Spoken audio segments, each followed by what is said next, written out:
Welcome back to another episode of EVE Business Insider, and today we're going to talk about manufacturing as a generalized concept. Manufacturing is an economic driver in EVE Online, and it's a process by which we're going to turn base materials such as minerals, moon materials, or wormhole mats into a final stage item or ship through a process in which we use a blueprint. Now, we could use a blueprint copy or original for this, either is fine, and the skill requirements are going to depend on what type of manufacturing we're doing.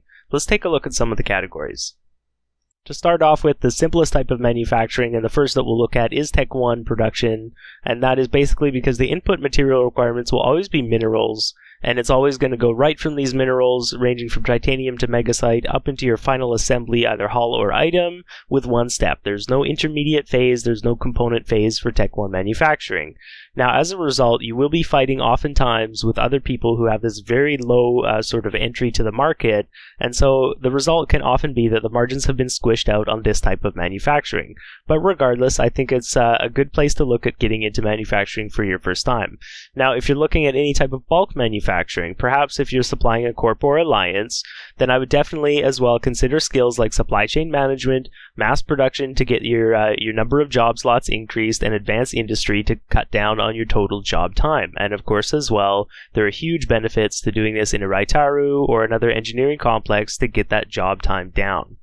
Now, if you're unable to locate a Raitaru or an engineering complex for yourself to produce in, you could also look at perhaps one of these relic Amar stations, which work quite well. I believe they have a 40% reduction in the base time required for each of your manufacturing jobs, so that'll work just fine as well. Of course, stations and high-sec will also work, but with time being a main sort of factor in Tech 1 manufacturing, you really want to try and cut these job times down anywhere possible. And so, as well, working off of blueprints that have been highly researched is a great idea for your Tech 1 manufacturing. Of course, you can get up to that 20% research on your time efficiency, reducing the total time that it does take to build these jobs overall.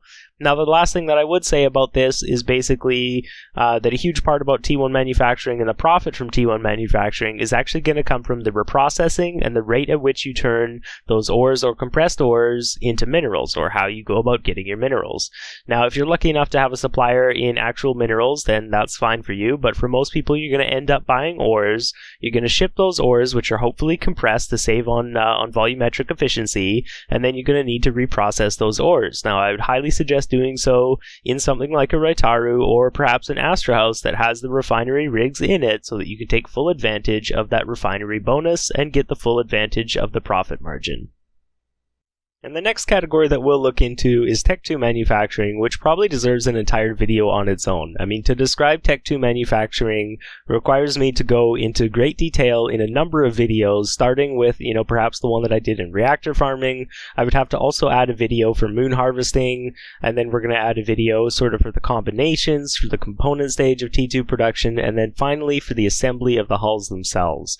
Now, Tech 2 production is something that is, of course, ubiquitous throughout the universe, but because of its depth and because of the number of layers to Tech 2 manufacturing, I can't really cover them in this particular tutorial. So what we're going to look instead at is only the final stage production of Tech 2 modules and ships.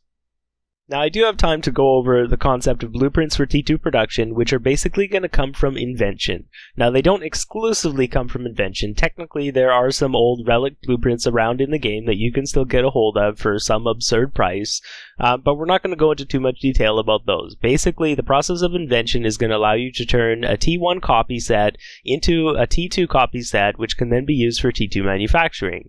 Now, the material requirements for this are going to be primarily moon materials, as I've said, and those are going to be reacted and changed through the process of reactions and alchemy until they're ready to be used as a component. So basically what you would do as a T2 manufacturer is go ahead and assemble your list of requirements, pick up those from JITA, and then go ahead and assemble your hull. Again, huge bonuses to using a Raitaru or something like that. Now, for Tech 3 manufacturing, again, we have a very similar concept to Tech 2 manufacturing. It's an incredibly long chain. It includes wormhole gases in combination with some minerals that are going to produce something called a polymer.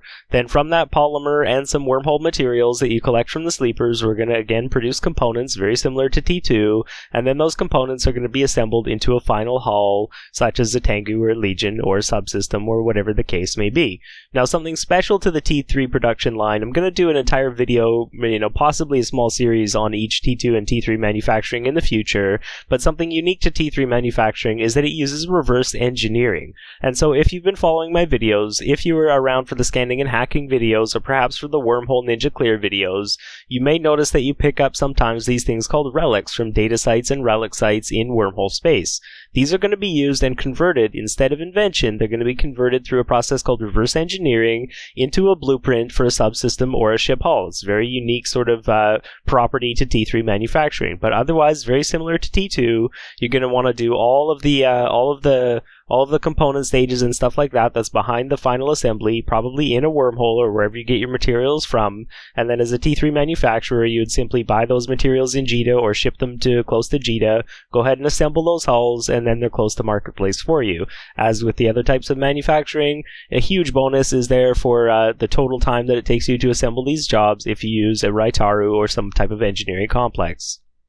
So the last type of manufacturing that we will look at is capital and supercapital manufacturing, which is a bit unique. Now this does also have a component stage similar to T2 and T3 production. However, this component stage is very heavy, where the T2 and T3 components are quite light and would facilitate you transitioning these materials to a different location for final assembly. Capital components really need to be built in the same place as the final builds.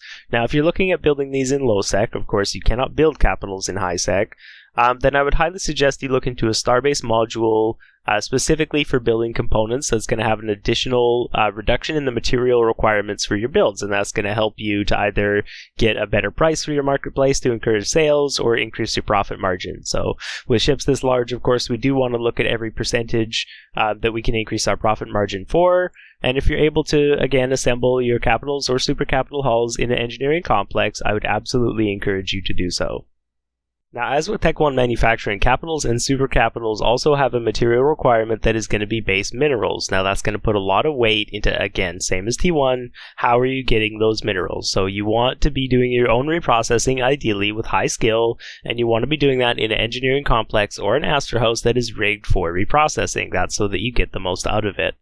Now, other than that, there are some tools that I'm going to show you to cost analyze, and especially where you're looking at a component stage and where the math is kind of unclear with this intermediate stage, you definitely want to be checking the composite price of your builds. And so this is the first tool that we'll look at today.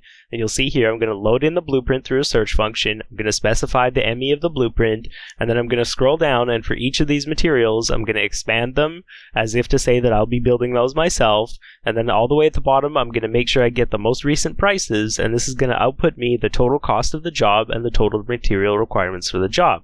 Now from there, if I am building T1 or if I'm building capitals or something like that, then I'm going to go ahead and assemble the list of compressed ores that I'm going to need using this second tool that I'll show you here. All that you're going to need to do is specify the exact amount of the 4 minerals that you'll need, and then we're going to output the most efficient way to allocate those in compressed ores so that we can purchase them and ship them out. Now the top 3 or 4 minerals are not shown here as part of the compression because they're light enough to ship as their own based form, and it doesn't make sense to use compressed for those. But other than that, that's basically all the tips I have for you for your manufacturing today, dudes. I hope you enjoyed this video. I hope you do go out and try some manufacturing on your own, and make sure you like, comment, and subscribe, because I'm going to be putting out an investment later this week that deals a little bit more with how you can make money with this as a profit source.